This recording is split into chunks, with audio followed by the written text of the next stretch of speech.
Hello, my name is Brennan Metcalf, and today we'll be talking about the infamous Donner Party.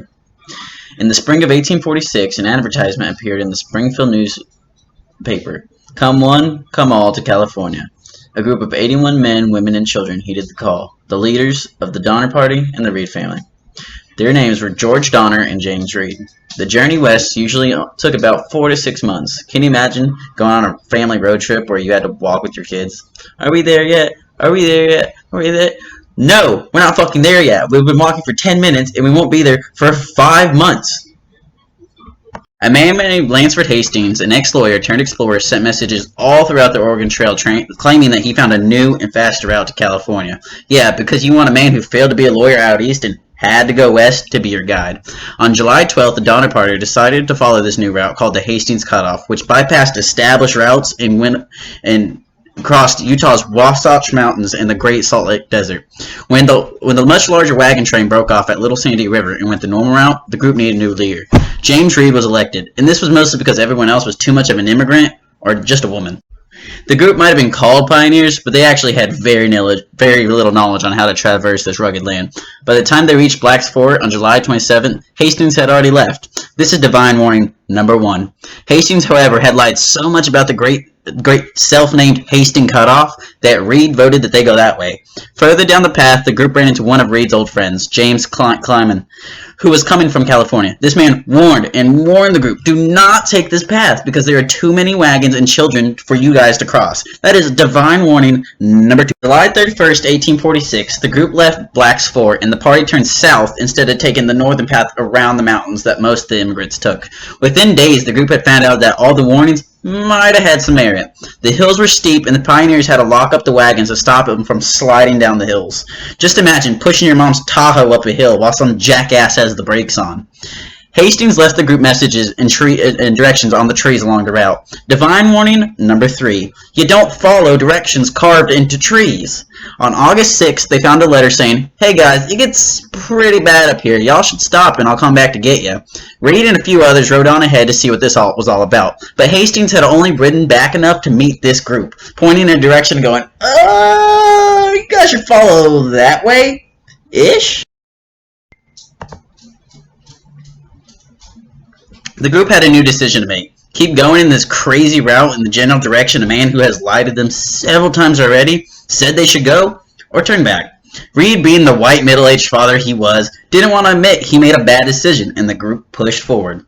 The Graves family, leaving later than even the Donner Party, finally caught up to them. Graves was 57 with a wife and 5 kids, bringing the party total to 87. By now, it was August 20th, before they could even see the Great Salt Lake from the top of the mountain, and then it took another 2 weeks just to get down from the mountain.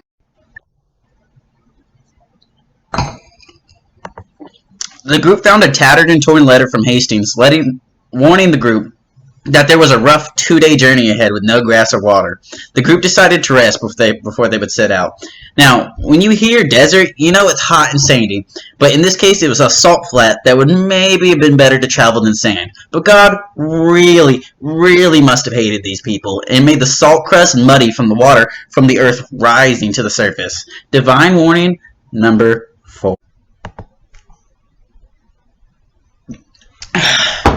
Now, the days were blistering hot and the nights freezing cold. The animals were fatigued at this point, some choosing to lay down and die, while others ran off in search of water. The group is beginning to see hallucinations from the dehydration, seeing other wagon trains in the Great Lakes in the desert. Suffice it to say, things have gone to shit. The 2-day journey, stretching 40 miles, took 6 days and stretched 80 miles.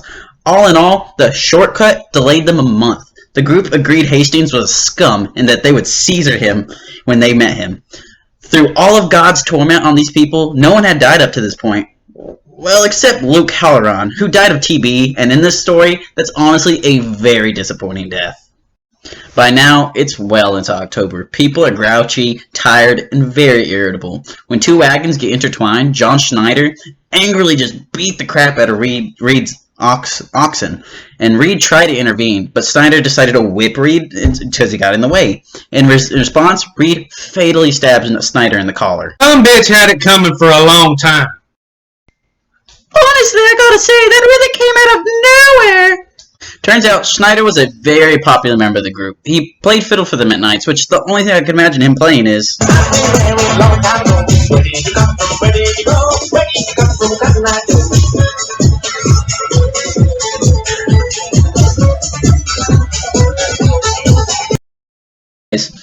The group decided that night, instead of killing Reed, they would send him off on his own with no food and no gun. The group had been traveling for 7 months through the worst terrain possible and were absolutely unbearable to each other. When members would slow down due to fatigue, they were just left to die. The group made it into the Sierra Nevada mountains where, due to heavy snowfall, they were stuck. The group had to make homes and camps, or should I say, they hired help. They pretty much did everything, and they weren't even allowed to live in the homes. These homes were the equivalent of you and me and your friends going into the woods and making a fort. Well, if one of your friends lived in the woods for about a year. Man, I'm pretty smashed. Do I have to keep going? Ugh. Food was scarce and doom loomed over these people. They decided a small group of them would be able to traverse the mountain. This group was named the Forlorn Hope, aka Abandoned Hope Group.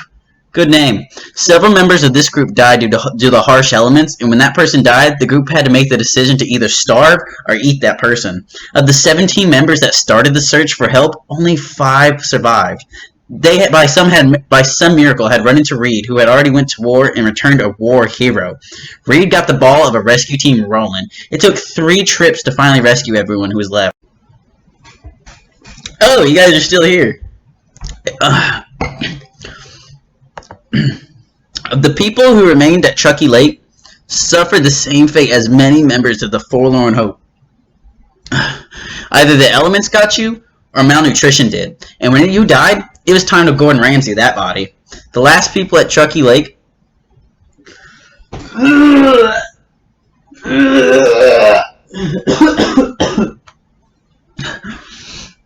Do I gotta get going, man? I do? Okay. The last people at Chucky Lake was George Donner, his wife, and a man named Kesselberg. By the time the last relief effort reached the camp, Kesselberg was the only person left next to a big pot of human flesh. April 29th, 1847. Kesselberg was the last person to reach Sutter's Fort in California. The journey that was supposed to only take 5 months ended up taking a full year, and of the 83 people who started the journey, only 45 reached California. As a Donner Party. Yay!